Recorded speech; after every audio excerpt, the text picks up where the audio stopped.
congressional lawmakers still haven't reached a deal on coronavirus relief, but we're learning more about how hard Republicans have been fighting to essentially nickel and dime ordinary Americans, while at the same time doing what they can to provide what's being referred to as double dipping in tax cuts for the wealthy.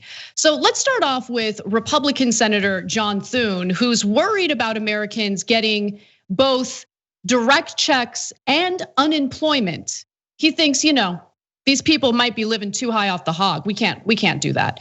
Now remember, the direct checks will be about $600. That's where they stand with the negotiations right now. Just a one-time $600 check, and the unemployment benefits would be $300 a week for 14 weeks. That was scaled back from 16 weeks. Now, this is what John Thune says about that. There could be language in the deal aimed at addressing concerns that people who receive both enhanced unemployment benefits and stimulus checks would be getting a double benefit.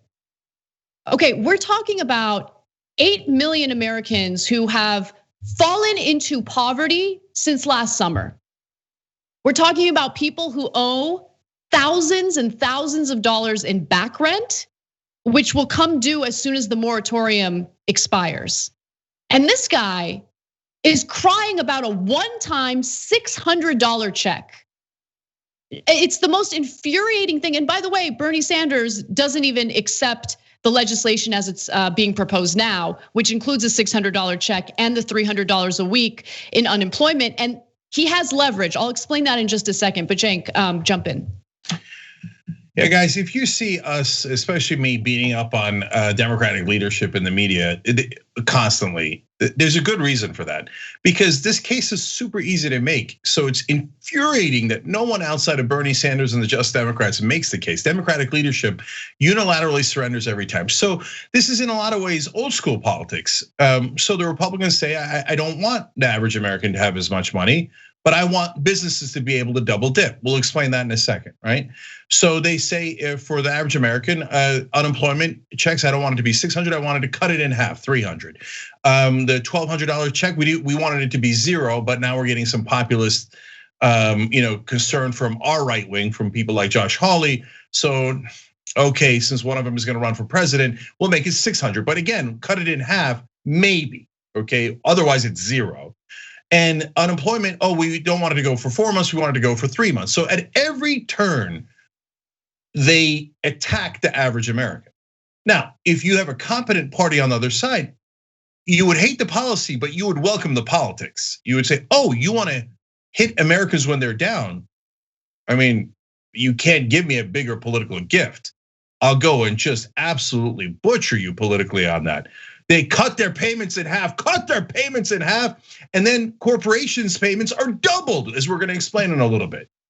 So go ahead, John Thune, explain why you wanna double the advantage for corporations and you wanna cut the advantage for average Americans by half. Explain it, just explain it.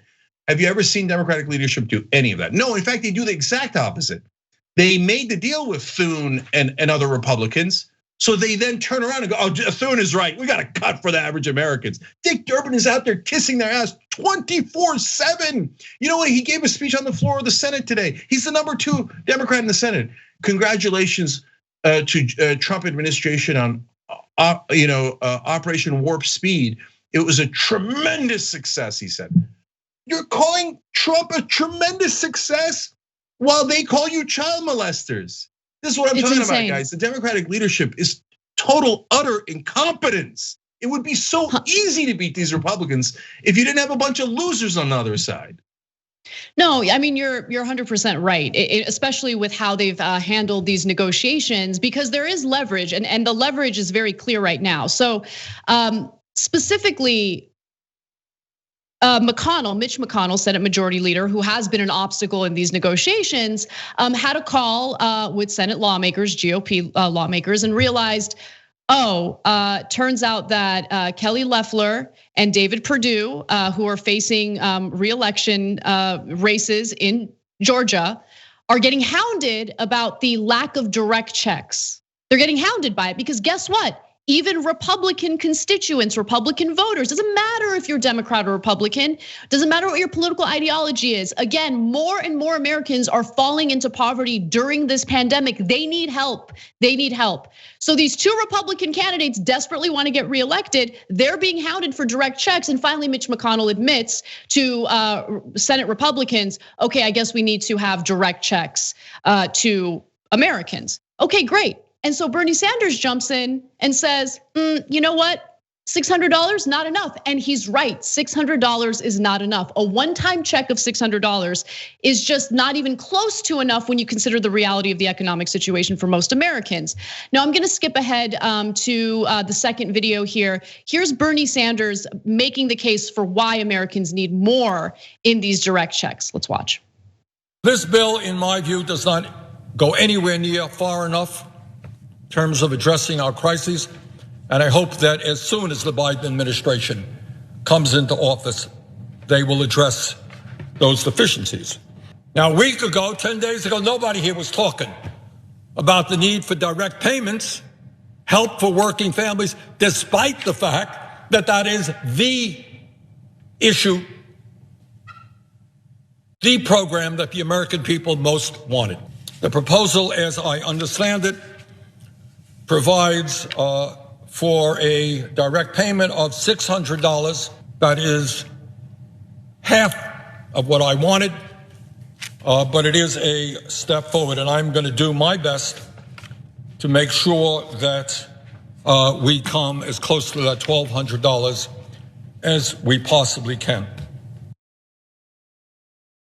So again, understand that after McConnell was open for direct checks, Democrats also conceded on shortening the amount of time people can be on the federally subsidized unemployment.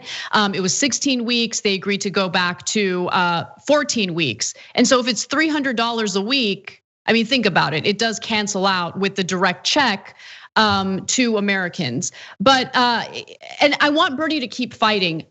But it's a difficult balancing act because people are understandably desperate for relief right now. And so at this point, people are willing to take anything. But considering the fact that there is some leverage here for Senate Democrats, I think they should push a little harder and get a little more relief to Americans as soon as possible. So let me easily destroy the Democratic talking point about, well, no, but you guys don't understand. There's purple states and we have to win in those states. Wait a minute, people in Montana and Alabama and West Virginia don't want direct checks. They'd rather have you double the payments to corporations. Really show me that poll. And that's why I get mad at the media. There's not a single reporter in Washington that says, hey, Democrats, you keep saying you have to work with the Republicans because of red states. Can you show me one piece of evidence? It's a Trump-like assertion that they don't want direct checks in West Virginia. It's not true. It's not remotely true. It's a total and utter lie that the Democratic leadership does on behalf of Republicans. That is unbelievable, and no reporter notices it. So look, and Anna's right. It's now empirical. The Republican voters in Georgia are demanding the direct checks so much that the Republican candidates are saying, we got to do some direct checks. So Dick Durbin, what happened? And Georgia's not even a red state anymore. But the Democratic voters in Georgia want it. The Republican voters in Georgia wants it. So who doesn't want it? Oh, your donors. But God forbid anybody in mainstream media should ask them about that. And then one more thing about that. Look, mainstream media also hates fighting. They say, we prefer civility. Civility is wonderful. No. Fighting isn't just a vent. It's not because you're frustrated. It's not because you don't know how to strategize. Fighting is political. It is strategy. So Bernie Sanders begins this fight and says, no, if there's no direct checks, I'm voting no.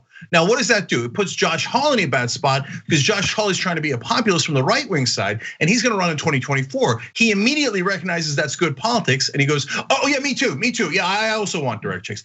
Now all of a sudden it's bipartisan. Then the people of Georgia start putting pressure because they realize it's possible that they might get direct checks. They start putting pressure on the Republican candidates. And now all of a sudden we went from 0 to maybe $600 in direct checks, thanks to who?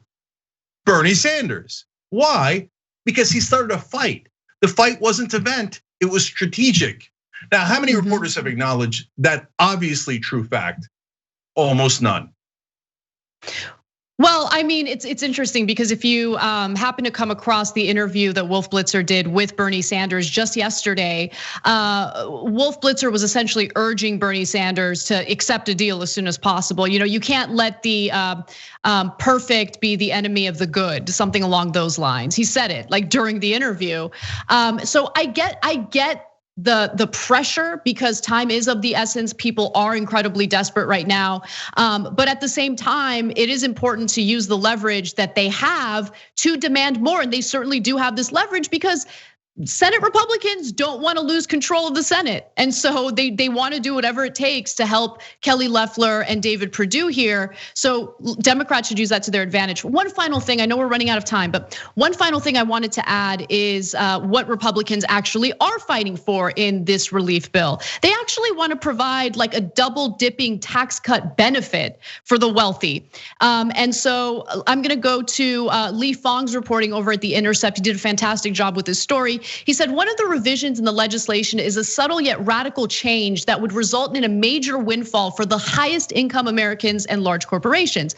The bill provides that businesses claiming expenses reimbursed by PPP forgivable loans, which are already tax-free, can be further used as deductions when calculating taxable income. In other words, the change would allow a corporation that claimed $1 million in PPP reimbursements to apply that money as a deduction on its tax return, reducing taxable income by $1 million. It's so egregious and so disgusting that even Treasury Secretary Steve Mnuchin, okay, a man who had no problem, working for a bank that was committing fraud in order to wrongfully foreclose on people, he thinks that this goes too far, okay? He says the money coming in from PPP is not taxable. So if the money that's coming is not taxable, you can't double dip. You can't say you're going to get deductions for workers that you didn't pay for. But guess what? Even so, as Lee Fong reports, a growing chorus of lawmakers has demanded that businesses should be able to deduct tax-free PPP money. The demand has been pushed by the most senior lawmakers on the tax writing committees, Representative Richard Neal, and of course, Senator Chuck Grassley as well. God, Richie Neal is a disaster, absolute disaster, such an embarrassment. No, Anna, don't ever let Richie Neal be criticized based on his donors. The mainstream media will get mad at you. They'll say, no, that is a beloved, honorable Democratic leader. And so I'm sure that he has everyone's best interest in mind when he allows businesses to double dip, but not average Americans. When he helps Republicans do that, even though he's the head of the Ways and Means Committee for the Democrats, the most important committee in the House because it controls the money. So the bipartisan agreement to screw us all on behalf of their donors is infuriating. So now, look, PPP is a good law. I've talked about that a lot in the past. And so there's nothing wrong with PPP. Now, they put in there that the loans, first of all, the loans are at good rates for small businesses and mid-sized businesses. And then they could also be forgiven. Okay, that's great. That's extra help to small businesses who desperately need it. But if your loans are forgiven, why do you need a deduction on it as a cost? It's literally not a cost. The government gave you the money and said you can keep it. How's that a cost? Okay, you say, you know what? It's not, but we're just trying to help all businesses. So, small and mid-sized business. So go ahead and keep the money and do a tax deduction. Now that's billions upon billions of dollars in double dipping, but we're trying to help the economy. Okay, fine, no problem. But then you can't turn around and say, American workers are gonna get an extra $300 for unemployment. No, that's double dipping. We can't send them the direct checks and the unemployment checks. Now, a couple $100 for an average person? No, the average person doesn't donate to us at all. No, that's double dipping. They're bums looking for a handout. Next thing you know, we're gonna be communist. Corporations wanna double dip. Oh yeah, of course, right away, sir. I don't even know why they're single dipping, let alone double dipping. I like the relief. I just don't know why it would be considered a cost. It just makes no sense at all. Thanks for watching The Young Turks, I really appreciate it. Another way to show support is through YouTube memberships. You'll get to interact with us more. There's live chat emojis, badges. You've got emojis of me, Anna, John, JR. So those are super fun. But you also get playback of our exclusive member-only shows and specials right after they air.